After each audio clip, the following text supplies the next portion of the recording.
श्री कृष्ण गोविंद हरि मुरारी, हे नाथ नारायण वासुदेव।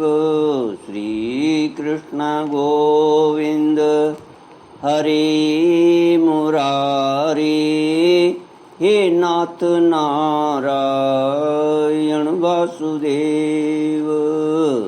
ओम नमो भगवते वासुदेवाय। ओम नमो भगवते वासुदेवाय। कृष्णाय वासुदेवाय हरये परमात्मने प्रणतक्लेशनाशाय गोविन्दाय नमो नमः। सच्चिदानन्दरूपाय विश्वोत्पत्त्यादिहेतवे तापत्रयविनाशाय श्रीकृष्णाय वयं नमः। श्रीकृष्णाय वयं नमः। सच्चित आनंद स्वरूप परमात्मा जो सृष्टि के उत्पत्ति, पालन और संहार करता है तथा जीवों के आध्यात्मिक, आदि दैविक, आदि भौतिक तापों को नष्ट करने वाले हैं, अर्थात जीवों के मानसिक, शारीरिक और भौतिक दुखों को दूर करने वाले हैं, उन श्री कृष्ण भगवान को हम नमस्कार करते हैं। श्री कृष्ण गोविंद हरे मुरारी, हे नाथ नारायण वासुदेव।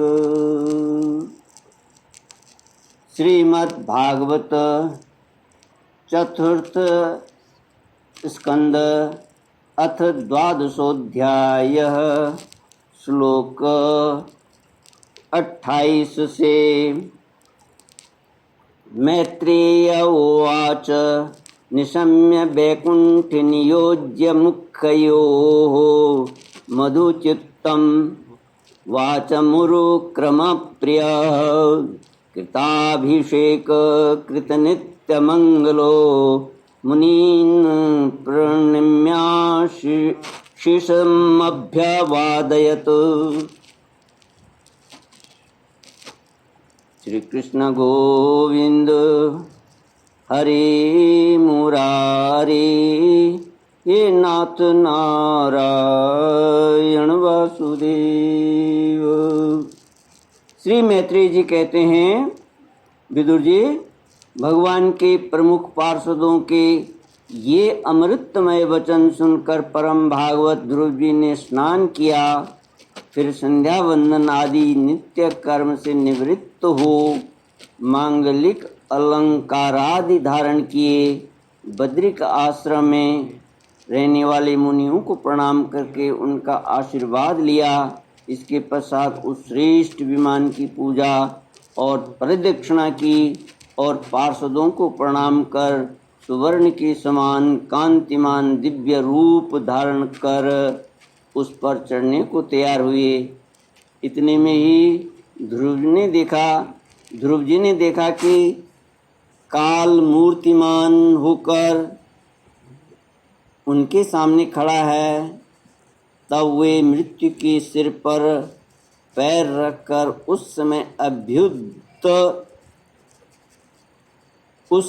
अद्भुत विमान पर चढ़ गए। उस समय आकाश में दुदुम्बी, मृदंग और ढोल आदि बाजे बजने लगे। श्रेष्ठ गंधर्व गान करने लगे और फूलों की वर्षा होने लगी। विमान पर बैठकर ध्रुव जी ज्यों ही भगवान के धाम को जानने के लिए तैयार हुए, त्यों ही उन्हें अपनी माता सुनीति का स्मरण हो आया। वे सोचने लगे, क्या मैं बेचारी माता को छोड़कर अकेला ही दुर्लभ वैकुंठ धाम को जाऊंगा? नंद और सुनंद ने ध्रुव के हृदय की बात जानकर उन्हें दिखलाया कि देवी सुनीति आगे आगे दूसरे विमान पर जा रही हैं। उन्होंने कर्मशः सूर्य आदि सभी ग्रह देखे। मार्ग में जहाँ तहाँ विमानों पर बैठे हुए देवता उनकी प्रशंसा करते हुए फूलों की वर्षा करते जाते थे। उस समय उस दिव्य विमान पर बैठकर ध्रुव जी त्रिलोकी को पार कर सप्त ऋषि मंडल से भी ऊपर भगवान विष्णु की नित्य धाम में पहुँचे। इस प्रकार उन्होंने अविचल गति प्राप्त की। यह दिव्य धाम अपने ही प्रकाश से प्रकाशित है। इसी के प्रकाश से तीनों लोक प्रकाशित हैं। इसमें जीवों पर निर्दयता करने वाले पुरुष नहीं जा सकते। इसमें जीवों पर निर्दयता करने वाले पुरुष नहीं जा सकते। यहाँ तो उन्हीं की पहुँच होती है जो दिन रात प्राणियों के कल्याण के लिए शुभ कर्म ही करते रहते हैं, जो शांत समदर्शी शुद्ध और सब प्राणियों को प्रसन्न करने वाले हैं तथा भगवत भक्तों को ही अपना एकमात्र सच्चा सुहृद मानते हैं। ऐसे लोग सुगमता से ही उस भगवत धाम को प्राप्त कर लेते हैं। इस प्रकार उत्तानपाद के पुत्र भगवत परायण श्री ध्रुव जी तीनों लोकों के ऊपर उसकी निर्मल चूड़ामणि के समान विराजमान हुए।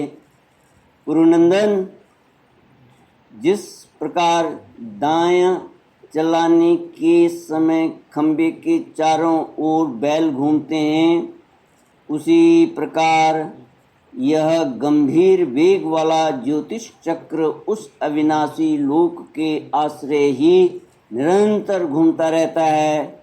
उसकी महिमा देखकर देवऋषि नारद ने प्रचेताओं की यज्ञशाला में वीणा बजाकर ये 3 श्लोक गाए थे। नूनं सुनीते पतिदेवतायाः तपः प्रभावस्य सुतस्य तां गतिं दृष्ट्वाभ्युपायानपि वेदवादिनो नैवाधिगन्तुं प्रभवन्ति किं नृपा। यः 5 वर्षो गुरुदारवाक्सरेः भिन्नेन यातो हृदयेन दूयता वनं मदादेश करोजितं प्रभुं जिगाय तद्भक्तगुणे पराजितम्। यः क्षत्रबन्धुर्भुवि तस्याधिरूढम् अन्वारुरुक्षेदपि वर्षपूगैः 65 वर्षो यदहोभिरल्पैः प्रसाद्य वैकुंठमवाप तत्पदम्। नारद जी ने कहा था, इसमें संदेह नहीं, पति परायणा सुनीति के पुत्र ध्रुव ने तपस्या द्वारा अद्भुत शक्ति संचित करके जो गति पाई है, उसे भागवत धर्मों की आलोचना करके वेदवादी मुनिगण भी नहीं पा सकते। फिर राजाओं की तो बात ही क्या। ओहो, वे 5 वर्ष की अवस्था में ही सौतेली माता के बागवानों से मर्माहत होकर दुखी हृदय से वन में चले गए और मेरे उपदेश के अनुसार आचरण करके ही उन अजेय प्रभु को जीत लिया, जो केवल अपने भक्तों के गुणों से ही बस में होते हैं।